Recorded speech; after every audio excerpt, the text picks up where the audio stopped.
अक्कलकोट तालुक्यातील मुंडेवाडीचे रहिवासी शंकर बसण्णा अंधके यांनी मुंडेवाडी, गुड्डेवाडी, कोरसेगाव, आळगी, तडवळ, केगाव येथील आतबट्टी दारू विक्री विरोधात जिल्हाधिकारी कार्यालयासमोर बेमुदत धरणे आंदोलनाचे हत्यार उपसले आहे।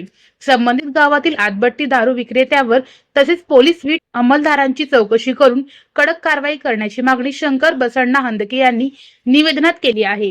हातपट्टी आपलं गावात मुंडेवाडीला काढते ना, लोक काढते, पोलिसाला माझ्या भक्तीचा व्हिडिओ पाठवले म्हणून मला धमकी दिली आणि मी तर पोलिसाला पाठवलं नाही आहे। व्हिडिओ करून काय यांच्या भट्टी आहे, मी काय सांगितलं नाही, काय नाही। उगाच मला धमकी असं दिलं की तुला मारून टाकतो, कशाला माझ्या हे करतो असं म्हणून लई लोकांनी मला धमकी दिली। माझ्याकडे रेकॉर्डिंग बी आहे यांच्याकडून शिव्या दिलेला। माझं म्हणणं आहे की सर, हातपट्टीमुळं लई गावात लई नुकसान व्हायला लागलं। लहान लहान 18-15 वर्षाचं पोरं एकात व्यसन पडून दारू प्यायला लागला।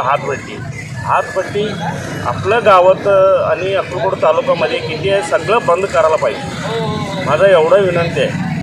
या आंदोलनामुळे आतबट्टी दारू विकणाऱ्यांमध्ये खळबळ उडाली आहे। संबंधितांवरील कारवाईकडे सर्वांचे लक्ष लागले आहे।